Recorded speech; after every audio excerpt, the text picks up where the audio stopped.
আসসালামু আলাইকুম। আজকে শুরু করলাম আমার বাগানের রঙ্গন ফুল দিয়ে, লাল টকবগে রঙ্গন ফুল দিয়ে, সাথে আমার লাগানো হলুদ ফুল এবং হলুদ রঙ্গন দিয়ে, সাথে গাছের লেবু তো আছে। সুন্দর সুন্দর ফুল ফুটে আছে, দেখেন সুন্দর সুন্দর ফুল ফুটে আছে গাছের আগায় আগায়। কেমন আছেন আপনারা সবাই? আলহামদুলিল্লাহ আমি খুব ভালো আছি। আমি আজকে আবার হঠাৎ করে আমার বাবার বাড়িতে চলে আসছি, সেই ঐতিহ্যবাহী হাজিপুর পাটোয়ারি বাড়ি।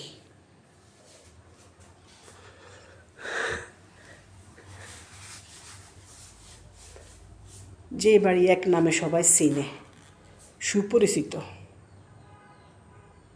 হাজিপুর পাটোয়ারি বাড়ি। আমি আজকে আপনাদের সাথে কিছু কথা বলবো, আপনারা একটু শুনবেন। আজ আমি মহা খুশি। কারণটা হচ্ছে যখন আমরা স্কুলে পড়ালেখা করতাম, তখন আমরা 6-7-এ পড়তাম।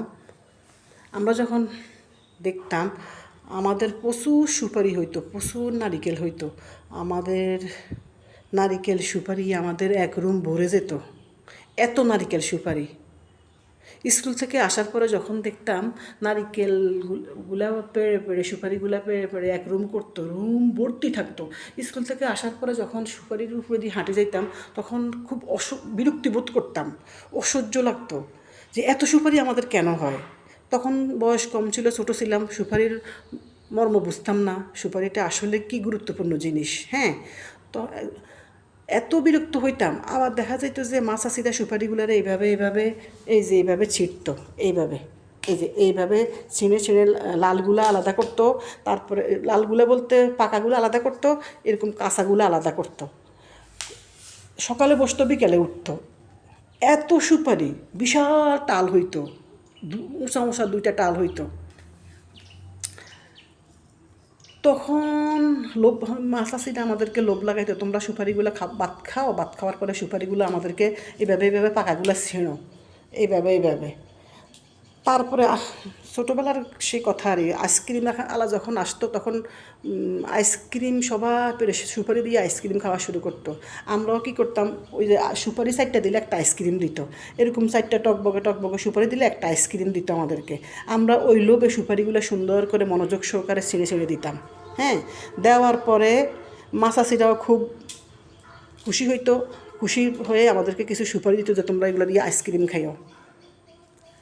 তাই আমরা মহা খুশি হইতাম, কারণ বয়স কম ছিল, বয়সের কম তো তাই। তারপরে দেখতাম কোনো এক সময় আমাদের সুপারির কোনো শেষ নেই, এত সুপারি, এত নারিকেল, এত কিছু হইতো। কিছু সুপারি আমাদের বিক্রি করতো, কিছু সুপারি আমাদের পানিতে ভিজিয়ে রাখতো, কিছু সুপারি আমাদের শুকাই রেখে দিত, অনেক কিছু করতো। তারপরে যেগুলো পানিতে ভিজিয়ে রাখতো সেগুলো দিয়ে আমার আব্বা, আমার জ্যাঠারা পান খাইতো। এখন তো সবাই এক এক করে সবাই দুনিয়া থেকে চলে গেছে, মারা গেছে। এখন আর আমাদের অত সুপারি আগের মতো হয় না, সুপারির পরিমাণ কমে গেছে, জায়গা জমির পরিমাণও কমে গেছে। দেখা গেছে যে পাহারা দিয়ে রাখতেও পারে না, এখানে সেখানে সুপারিগুলা সরে নিয়ে যায়। তাই আমাদেরও বিয়ে হয়ে গেছে, আমরাও বড় হয়ে গেছি, আমরাও শ্বশুরবাড়িতে চলে গেছি, আমরাও আর এত সুপারি শ্বশুরবাড়িতে দেখি নাই। পাখির কি বিকট শব্দ, কথাগুলো দেখছেন, পাখির কি বিকট শব্দ হইতেছে গ্রামের বাড়িতে। যাক, দেখছেন পাখির শব্দ, শুনাইতেছি, একটু পাখির শব্দটা একটু শুনেন। ও, সে সুন্দর একটা পাখি আমার ডাইলে এসে বসছে। যাক, পরে কি করতাম, এক সময় সুপারিগুলার খুব কদর ছিল। তারপরে বাপ চাচারা সবাই দুনিয়া থেকে চলে যাওয়ার পরে সুপারির পরিমাণ তো কমে গেছে, সুপারি আর এরকম ঘরভর্তি সুপারি আসে না। তারপরও যা আসে আলহামদুলিল্লাহ আমাদের ভালোই আসতো। এক পর্যায়ে বিয়ে হয়ে যাওয়াতে আমরা শ্বশুরবাড়িতে চলে গেছি, ওদের আর এরকম সুপারি টুপারি দেখি নাই। আমরা কোনো সুপারি মানে টাকা দিয়ে কিনে নিয়ে আসে, তারপরে আমরা মানে ভাত খাওয়ার পরে একটু খাইতাম। তারপরেও দেখা গেছে যে 200 টাকা সুপারি কিনলেও আমাদের অল্প কয়টা সুপারি হইতো। সুপারির এত দাম, এত মূল্য, এত সুপারি আমরা ওইভাবে এরকম দেখি নেই। হ্যাঁ, আজকে আমি ফুট করে যখন আমার বাবার বাড়িতে আসছি, তখন আগের মতো এত বেশি না, পরিমাণে পরিমাণে একটু কম, তারপরও সুপারি এত বছর পরে, এতদিন পরে আমি আবার আগের মতো সেই সুপারিগুলো দেখতে পেরে আমার মন খুশিতে ভরে গেছে। বিশ্বাস করবেন না, এত খুশি, আমি এত মহা খুশি হয়েছি। আমাদের বাড়ির আমার এক কাকা আমার সুপারিগুলো পেড়ে নিয়ে আসছে, দেখেন, একটা লোক দিয়ে।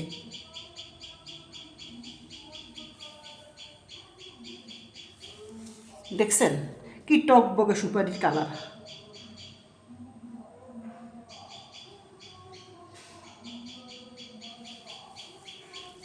দেখছেন সে সুন্দর না সুপারিগুলা? দেখেন কিছু সুপারি কাঁচা, কিছু সুপারি এই কালার, দেখেন দেখতেছেন, কিছু সুপারি এই কালার। সেই আগের মতো, আগের দিনগুলো মনে যেন ফিরে পাইছি। হয়তো এখন এখন কেউ নাই, আমি একা ঘরে, সবাই মারা গেছে, কেউ আছে, কেউ অসুস্থ, যারা আছে তারা অসুস্থ, বিছানায় শুয়ে আছে। এইভাবে একদিন সবাই চলে যাবে এক এক করে, কেউ আগে কেউ পরে।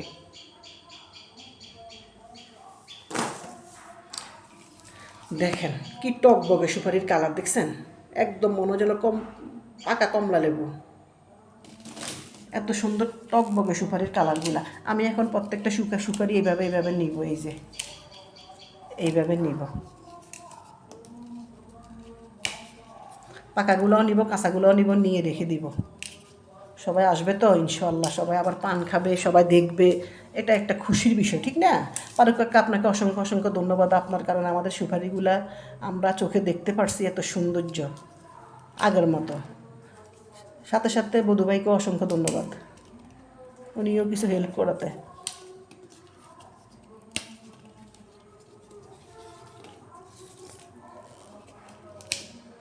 এই যে আমি সত্যি মহা খুশি সুপারিগুলো দেখে, যতটুকু সুপারি আছে। তারপরও দেখেন নারিকেল, আবার সেই নারিকেল হয়তো আগের মতো বেশি না, 4, 5, 6টা নারিকেল হয়, তারপরও একসাথে 10, 12টা হয়, তারপরও মহা খুশি।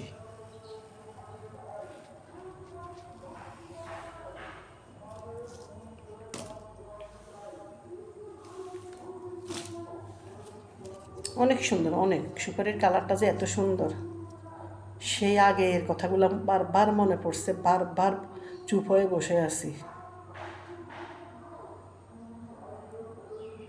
সত্যি মনের দিক দিয়ে আজকে মহা শান্তি পাইছি।